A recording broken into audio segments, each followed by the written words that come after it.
In this video, we'll be talking about what preceded the Margraviate of Flanders, which was created in 863 by Charles the Bald to give to Baldwin the First, also known as the Iron Arm, the one who had eloped his daughter Judith. So, what preceded that? At the very beginning, there were Celtic tribes, obviously, the ones that Julius Caesar records, namely the Menapii that were in this area.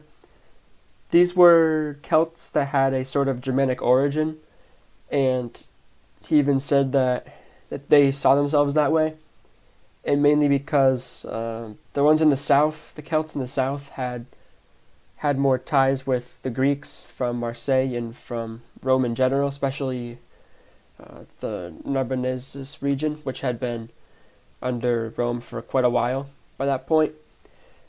And it's said by Julius Caesar that they had wine in the south, and that's what sort of calmed them down and made them less bellicose.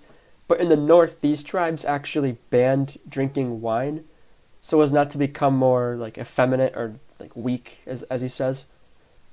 Without getting too far into Celtic history, they had oppidums after the conquest, which were sort of the towns that they were supposed to be organized into.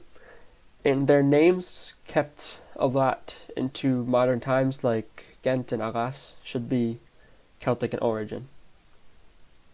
The Franks moved into Toxandria in the 4th century. They were moved there as sort of a protection from other Germans by some of the emperors. I believe it was Julian the Apostate who did so at first. And obviously the Celts were pagans, and there may have been some Christianization. There were a few missionaries that went up there. Who knows how much they actually converted. And of course, once the Franks get moved in, that any progress that they had made was definitely wiped out, because the Franks were obviously completely pagan at this point. Catholicism had been slower to reach this area because of its geographical distance from the Mediterranean, and also because of its lack of bigger cities, because Christianity grew in the cities more than in the countryside. And so even when Clovis became a Catholic and he extended his land to the south into slightly more Catholic areas, of course, they probably weren't so Catholic in the countryside yet, but in the cities maybe they were.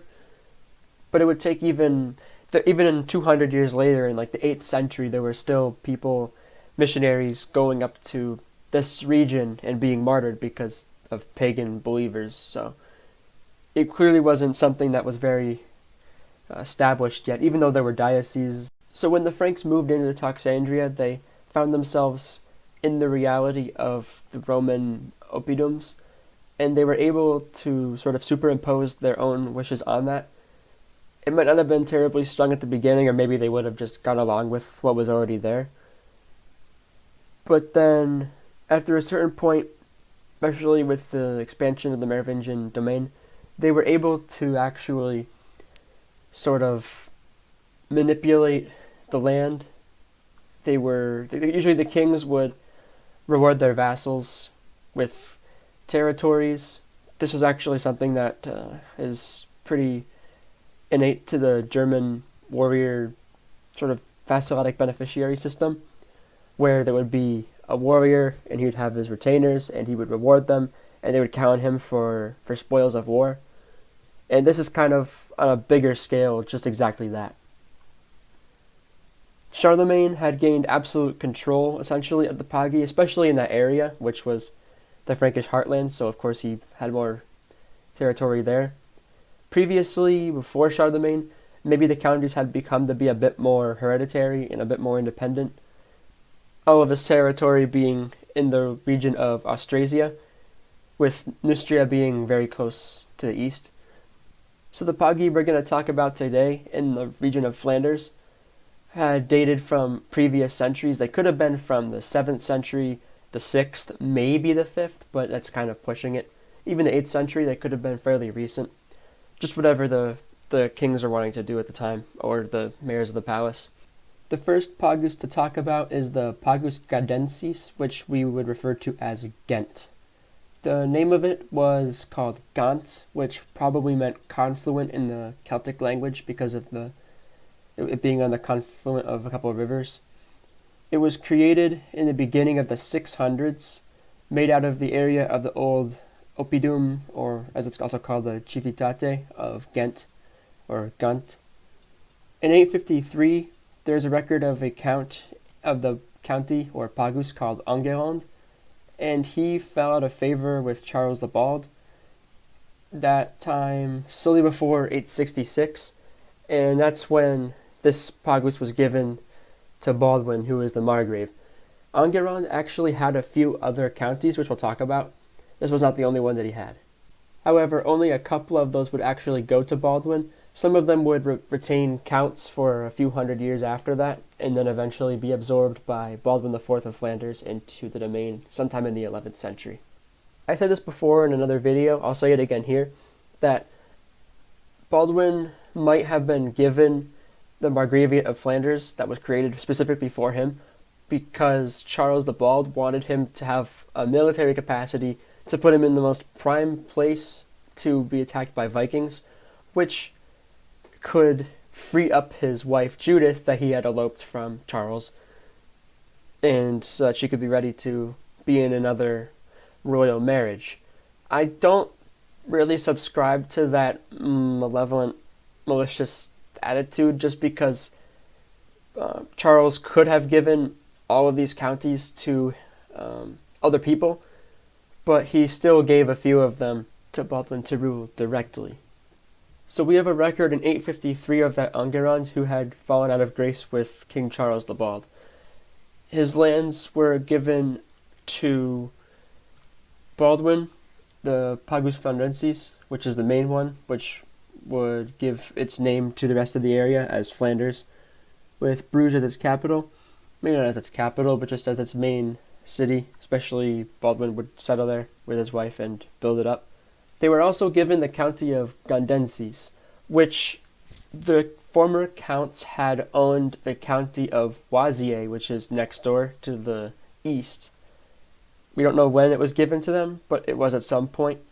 And that'll be a bit important later, because the counts, the former counts of Gandensis, that family, still retained the castellany of Ghent, and they were the ones who were given the territory of Aalst, which is across the border in the empire, in the 11th century by Henry III. And since that family had owned Oisier as the counts of Ghent long ago, about 200 years prior, they were given the county of Oisier as their own possession as the lords of Alost. It seems that the county of Oisier was part of even though it was across the Rhine, it was still a part of the West Frankish kingdom for about 200 years until it seems like Robert the Frisian, Robert I, the Count of Flanders, decided to trade it with the emperor for Alost, which he still gave to the counts of, the former counts of Ghent, the castellans of that city, and that castle there. So basically he gave up Oisier to the empire to occupy themselves, with a lord obviously, but that lord would be the lord of Alost, and Alost was given in exchange for Oise to the Count of Flanders to hold as an imperial fief, and he would put lords there that were already subject to him that would also be lords of Oisier. So in other words, there's sort of a hierarchy here of the West Frankish kingdom, of the West Frankish king, in theory at least, the Count of Flanders, then the Lord of Alost underneath him, and then underneath the Lord of Alost is the Lord of Oisier, which is also the Lord of Alost. I'll talk more about the Lordship of Alost later, but I don't want to get too far ahead of ourselves. So the next Pagus is the Pagus Censis, which is Courtrai in French or Kortrijk in Dutch. By the 850s, this county also had Enguerrand as its count, as long as, like I said, Ghent, and of course Tournaisis. And this county was able to keep its counts in submission to the counts of Flandrensis, until the final count under Baldwin IV of Flanders died. He was named Eilbodon, and he died, leaving the county of Courtrai to Baldwin IV and incorporating it into the county of Flanders proper. The Pagus Torensis was another Pagus of the Menapi, called Tournai, as you probably know. In the 3rd century, a missionary came named Saint Piast, sent there by the Pope, and he was killed in the persecution of Maximian, having the top of his skull cut off. The Franks came, and if he had ever made any actual progress in evangelization, which was always really, really slow, it definitely did not stick, because the Franks were pagans themselves. The pagan Franks set up their capital at Tournai, actually, even though it's too early to talk about a real capital in a sort of modern, administrative sense, I suppose. The Franks, under Clodio and Childeric, moved further into the north of modern France, occupying other cities. And after Clovis converted to Catholicism, Saint Remy attained the king's approval to organize the diocese, since this was now doable with a cooperation with the king himself. He founded the diocese of Tournai, Cambrai, Terouanne, and Aalst. Terouanne and Boulogne were held under one bishop, and Aalst and Cambrai had another bishop, and Tournai had its own bishop until 626, when it also had to be combined with the one of Noyon to the south. And they would be together until 1147, when they'd have their own separate bishops once again. The first bishop of Tournai was either Theodore or it was Saint Eleutherius. They had fled Tournai before Clovis' conversion due to persecution during their missionary attempts. The county of Tournai was created sometime in the late 6th century. We have a couple records of 4 of the counts. One was named Dodo in the 6th century, one in 818 named Hruokulfus, and we have Enguerrand in 853, who saw his county brought into the orbit of the Pagus Flandrensis, and its counts either still existing or becoming castellans under the Count of Flanders, and Gerulfus in 994, which seems to indicate that there was probably still a county here, but a lot of the documentation is pretty sparse or ambiguous, so we can't know for sure. As far as we know, there was always a castellan of Tournai, and in 1071, the nephew of the Bishop of Tournai, he had invaded the city when Robert the Frisian took the county of Flanders from his nephew at the Battle of Kassel. And so the usurper was allowed to do homage to the count for the castellany that he had usurped. His son would also give homage to the county of Flanders for his castellany, but then he would actually be compelled to give it to Philippe Auguste in 1195, but the king made him give it back to the Count of Flanders. In 1187, Philippe Auguste gave Tournai a charter directly from himself, and this made it so that the city of Tournai, the town itself, but not anything around it, just the town of Tournai, had a charter. It was essentially dependent on the king and part of his land. It wasn't part of the royal domain, but it derived its rights and privileges from the king himself. This is one of the ways that Philippe would find himself able to gain support abroad outside of the royal domain by giving them privileges, and this is one of those cases. As I said, I would get back to the history of the Pays d'Alost, which isn't exactly background on the County of Flanders, but I think it's necessary to go through its story here as opposed to anywhere else. So, Alost was made in 1056 by Emperor Henry III, which he carved it out of the duchy, or the county at that point, of Brabant, and gave it to the Count of Flanders, Baldwin V, who in turn put the Raoul of Ghent, the Castellan of Ghent, so he was a descendant of the old Counts of Ghent, that were now the Castellans, like I said, who used to occupy Weiss as well. So now they were given the Lordship of Alost, not as a county, but as a lordship, which is maybe a minor distinction to us, but to them, it was more of a title. I guess you could say things are being a little more hierarchized at this point, and a county sort of had more weight to it than just the lordship. You can even see this with Flanders, which for some time was called a Margraviate, and then sort of a Margraviate and a county together, interchangeably. But after a certain point, it was only called a county because just those two things were more distinguished then than before. Because they were always the Castellans of Ghent, the Lords of Alost would always keep the title of Ghent, which is why the first Lord of Alost was called the Raoul of Ghent.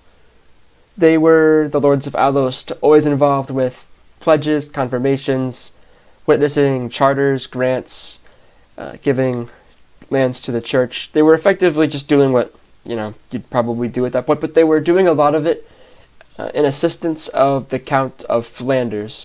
And the acquisition of this land for the Count of Flanders gave him a suzerain on both sides of the Scheldt. He was now also a vassal of the Emperor for just that land specifically. Being the Castellan of Ghent, he was also the advocate of St. Peter and St. Bavo in Ghent. With his wife, Raoul had a son named Giselbert, who accompanied William the Conqueror to England and had become the ancestor of the lineage of Fulkingham. And in a charter regarding him, he's called the nephew of the Count of Flanders, Baldwin. So we can maybe assume that that Raoul had married the sister of the Count of Flanders, because they were very interconnected, the houses of Flanders and Alost. Also, Baldwin, who would continue to be the next Lord of Alost, and Raoul de Gond, another one, who was the Chamberlain of Flanders. And that Raoul of Alost, son of Raoul of Ghent, would actually go with the Count Robert of Flanders on the Crusade in 1096. Baldwin I was the second Lord of Alost. He was active in the administration of the County of Flanders, and he acted as a witness to a number of charters, and he had a few children to talk about. So Baldwin II would be the next Lord of Alost. He had a son named Gautier, who was given some lands and founded a lordship of Tenremode. And Giselbert, who was sold some Alids, and he founded himself a Benedictine convent priory there. After his father Baldwin I's death, his mother would take the veil there, and also his sister would. That group was moved near Forest, in modern Belgium, of course, and is known as the Abbey of Forest, no longer in usage, victim to depredations from the French Revolution, like a lot of other buildings and historical artifacts. It was a Benedictine group specifically for noble wives and widows, which was something that would happen. Sometimes monasteries and convents, they could be more for noble families, and this one specifically might have had a lot of women that were not exactly taking monastic vows. They would just simply be kind of in waiting. Kind of like if you remember Judith, the daughter of Charles the Bald, who was held in one while she was supposed to be waiting for a noble marriage and then got eloped instead by Baldwin I of Flanders.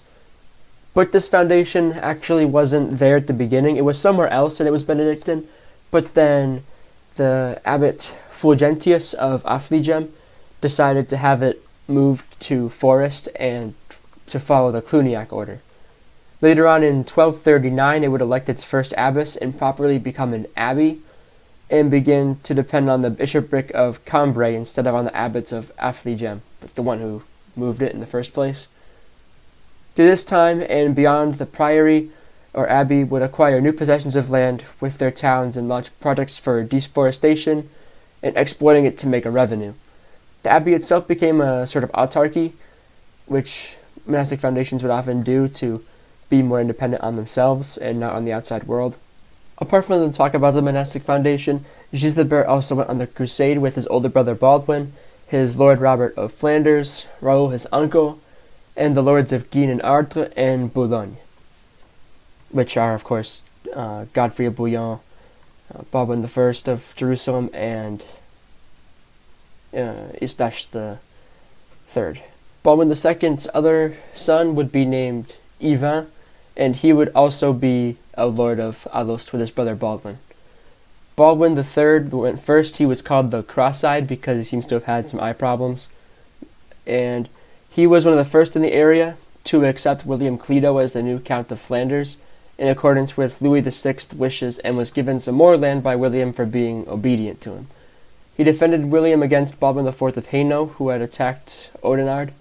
At some point in his career, Baldwin III of Alost received some injury to the forehead, and in 1127, while blowing a war trumpet, he apparently felt some kind of unease and died a few days later. He had expected to die, and so before he did, he became a monk in the Abbey of Affligem, which we just mentioned, and died. The sources that report his death say that he was apparently the first of anyone in Flanders or Brabant to be called the pair of pairs of the Count of Flanders. Baldwin III and his wife had one daughter named Beatrix, who would have had a claim to the county, but she was too young, so the lordship went instead to Baldwin III's brother Ivan. And Beatrix would marry Henri of Beaubourg, which would cause some claims to the lands of Alost and Weiss later when Ivan's lineage would die out. Ivan, of course, was quickly involved in the succession crisis of the County of Flanders by first welcoming, like his brother did, William Clito, but he quickly abandoned him for Thierry of Alsace, the next pretender. Henry of England even gave Ivan and his ally Daniel of Tendermode, his kin, some money to pursue William Clito in support of Thierry. As you may know, there was Blessed Charles the Good, who had been the count but was murdered.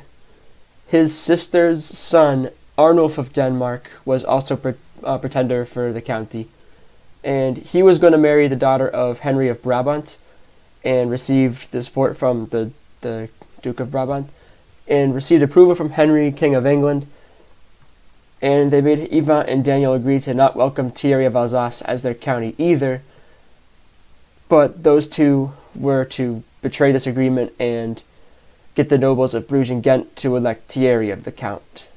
But those two were to betray, and they would get the people of Bruges and Ghent to support and elect Thierry as their count instead of Arnulf. However, the marriage agreement between Arnulf of Denmark and the daughter of the Count of Brabant fell through, and so Henry of Brabant ended up supporting William Clito, and Ivan and Daniel were supporting Thierry still, which made them fight at Alost, where they were besieged, where William Clito brought 400 horses to support, but received a mortal blow, and leaving only Thierry to become the Count of Flanders. Thierry confirmed the customs and charters with the witnesses of many nobles and knights, including Ivan, Daniel, Henry of Beaubourg, and the Castellan of Ghent, which was now no longer the Lord of Alost. As proof of the connection between Alost and Flanders, Thierry of Alsace's daughter, named Lorette, was at one point married to Henry II, Duke of Limbourg, but since they were too closely related, they had to separate, and so Thierry had her marry Ivan in 1139. Some say Ivan died in 1144, but there's a charter with a signature on it from 1145 for some gift to the Abbey of St. Bavo. According to the chronicler Baldwin of Ninove, Ivan died in 1146 and was buried at the foundation he had helped create, the Abbey of Tronchin, where he had installed a group of Premonstratensian monks whose primary settlement had initially failed. The foundation was already there, apparently with some traditions dating back to the 7th century. Because Thierry of Alsace's daughter, named Lorette, was married to Ivan of Ghent, that meant that their son, Thierry of Ghent, was going to be the nephew of the Count Philip of Flanders and the grandson of the old Count Thierry of Alsace, which gave Thierry of Ghent, the new count after Ivan, sort of a pride, and he called himself sometimes the Prince of Alost due to this heritage. He was given Thierry as a name at his baptism, probably after his grandfather. Thierry of Ghent of Alost was married to Laurence of Hainaut, the daughter of Baldwin IV and Alix of Namur. Jacques de Guise, in his chronicle over a century later, called him the Count of Alost and Weiss, and there are many records of Thierry's gifts to many abbeys and churches, especially that won Affligem in 1164 that he had despoiled with his vassals somewhat, so he gave it some land back as a sort of a compensation, which was something that would happen often because they believed that they were sort of incurring the wrath of God if they did something like that and then didn't leave it fixed before they died. And he died in 1165 without any heirs. He designated Philip of Flanders his lord to take the land, not his cousin Beatrix, who should have probably had it because she was the next lineage, which would have actually brought it because she had married into the lord's family of Ardres and Guine, so it would have gone to them. But Philip of Flanders was able to assert his claim to it. As for the territory of Meis, it was taken away briefly from the Lord Baldwin II of Alost after he had died, but it was given back to his son Baldwin III in 1120 by Blessed Charles the Good, before he was murdered himself. In the future of Alost, there would be a struggle about it at the time of Baldwin V of Hainaut, where Thierry of Beveren, one of the relatives of Beatrix, I think, decided to lay a claim to it and try to claim it for himself, but he was driven out by Baldwin V in 1194. He had been working with the Count of Zeeland and trying to take advantage of a situation where Baldwin V would have been a bit stretched out and try to make the people of Ghent and Bruges to turn their backs on Baldwin, because Baldwin was from Hainaut, he wasn't from Flanders, so he didn't exactly have their full support all the time. He had to sort of win it in a way, and they would try to influence it, but ultimately they failed, and Beveren belonged to Baldwin after that, and obviously was split accordingly with his lineage. To the south of Flandrensis, there was a Pagus Melpiscus, which is known as Montpisque in French. As far as we know, the county seems to have been made in 723, so pretty late for a county. Maybe it was part of something else, maybe there was some kind of other division. These are things we don't know entirely because of the lack of sources and the massive time since then. Around the same time that Enguerrand of Ghent, Courtrai, and Tournai was disgraced, as we've said, the Count of Montpisque, named Regnier, also fell out of favor with Charles the Bald, and so his county was given to Baldwin I, which makes it a bit less likely, even more, that it was sort of malicious that Charles the Bald put Baldwin in that Margraviate to get him killed, because he was obviously giving him all sorts of stuff. He gave him multiple counties, including Montpisque and Ghent and a couple others. Lastly, in this context of the Margraviate of Flanders, we have to talk about the Castellany of Lille, which was not initially a part of the Margraviate, but some of its areas were a part of the Margraviate, but Lille itself wasn't. See, the Castellany was made of 5 quarters, 3 of which were in the Margraviate and 2 were not. First is the Pagus Pabulensis, which was a Menapi and Civitate, which all of these were pretty much Menapi and Civitate because the Menapi were there, and turned into a Frankish count at some point. It was smaller than the others, and the Battle of Bouvines happened here, and St. Amandus also had a monastery here where he died. The next Pagus is the Pagus Carambaltus, which we have record from 673. Other than that, among the localities in it, it had Wavrin, or Wavrin, which is one of the oldest lineages in Flanders, and it continued to serve the count for centuries. Even in the time of Baldwin V, we see it. They were often stewards. The family of Wavrin had to do service to the Count of Flanders because even though they were in the Castellany of Lille, they were still under the tutelage of the Count of Flanders. The town of Wavrin we have no record of before 1011 as a lordship, and 1023 it was made as a town. The lord was one of the 4 justices of the Castellany of Lille, showing his duties towards that Castellany. The Lord of Wavrin also became the seneschal of the Count of Flanders from 1035 under Baldwin IV, and carried on for centuries. Some of the Wavrin went on crusade, including Roger, Bishop of Cambrai, who died at the Siege of Acre, and the town of Wavrin under the Pagus Carambaltus was also in the land of Vep, which was not a Pagus, but seems to have been one of the quarters of the Castellany of Lille. And last but not least, there's the Pagus Censis, which was another quarter of the Castellany of Lille, without much historical reference other than what you can imagine about a medieval Castellany and its vassal lords and what they were doing. And that's it for the quarters that made up the Castellany of Lille, which were also Pagi, that were partly part of the county of Flanders, and the historical context of the county of Flanders, as far as we know, in Merovingian, Carolingian times, and the Lordship of Alost history in the future times. That's all. Goodbye.